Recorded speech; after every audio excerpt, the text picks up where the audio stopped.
I'll hold them off. It would mean a lot to me. Please. Arthur! Get the hell out of here and be a goddamn man. You're my brother. I know. I know.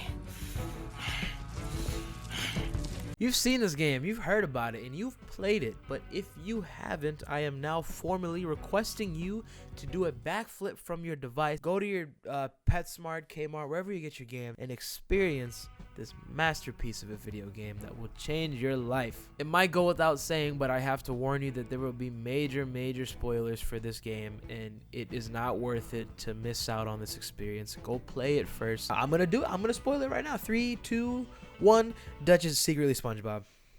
Sorry, I tried to tell. I've wanted to make a video for so long about this game, just reflecting on the genius and brilliance and what it took to bring all of these pieces together and create the innovative and groundbreaking piece of media that it became. Mind you, I played this game when I was in middle school.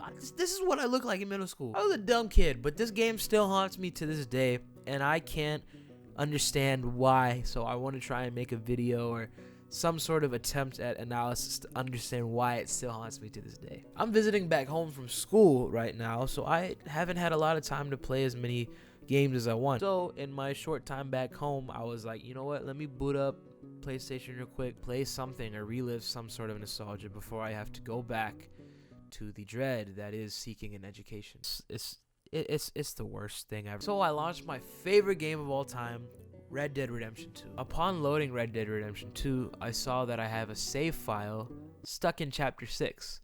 Now, I want you to remember that. It's important that I didn't progress past Chapter 6 here. So I booted up Chapter 6 for some comfort and nostalgia, but to the contrary, I was met with this weird, empty, and uncanny and scary feeling. Arthur's coughing all over the place. Everything's dark and scary. I mean, what is going on?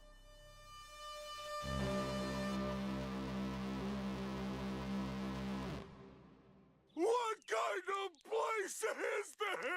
I forgot how scary and uncanny Chapter 6 was. Oh my god. This video, I really want to go into why I felt that way and why, now that I realize the game intentionally makes you feel that way as a part of its brilliant story design. So to start off, I want to look at a mission from Chapter 6 titled The King's Son. Now the context around this mission is that Rains Fall, someone you've been helping in a preceding set of missions at this point, Rains Fall has a son named Eagle Flies. Eagle Flies was captured by the US Army, and Rains Fall is pretty much asking Arthur, like, can you go save my son? And Arthur at this point of the game is doing each and every single thing that he can to make a positive impact on the world and other people before his disease overtakes him. So naturally, he doesn't even hesitate. He gets on the horse and he's going with Charles to go save Eagle Flies.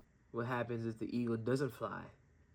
Then what? So as Arthur rides to the army base with Charles, just like many other missions in the game, there's a dialogue exchange between the two as they're traveling.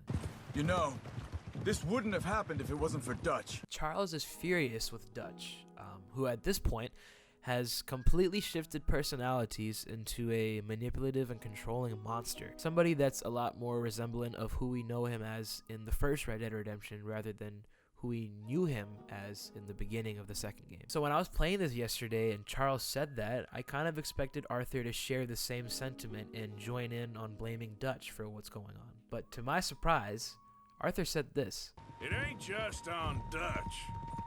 We all went along with it. It's just a brilliantly written remark that perfectly epitomizes Arthur's growth up to this point in the game. He's not blaming anybody else. He's taking full accountability and responsibility for the situation that he's in. A very small and subtle line, but it speaks volumes to the game's major theme. Thank you. Don't mention it.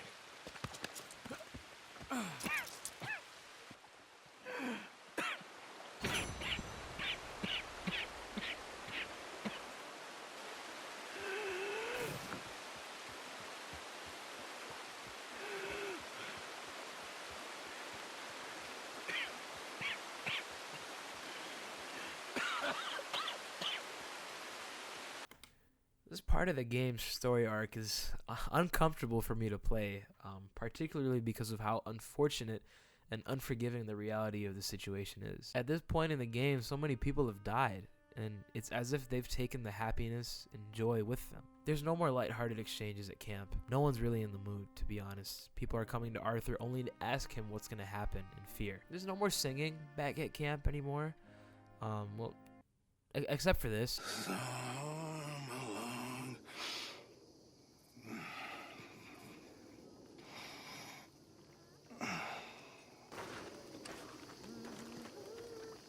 Oh, Mr. Morgan, I've jotted down a few things. Now, an example that I relate this feeling, this emptiness to, is in real life when you're moving out of your childhood home. When you're standing there in that home and all the furniture's gone, the walls are empty, and it just turned into a building with doors that essentially lead to nowhere. It's sad and uncanny and discomforting to see that the personality and vibrance and life can be ripped away from a place that you called home.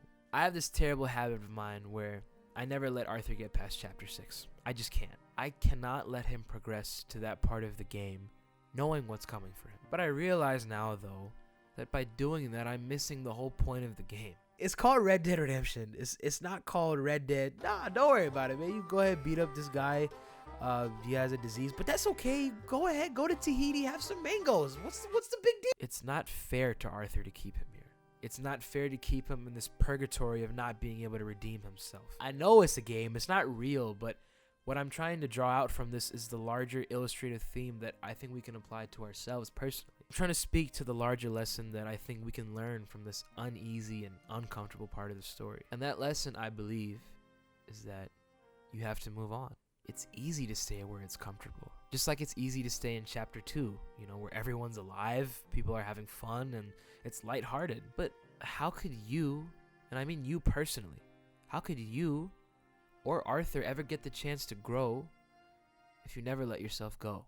So yeah, yesterday I finished chapter 6, and now I gotta play as John. I hope an ounce of what I said in this video makes this much sense. And if it didn't, then that's okay, I guess. Thank you for giving me your time to check out what I had to say, check out the video. I greatly appreciate it. But, yeah. Bye.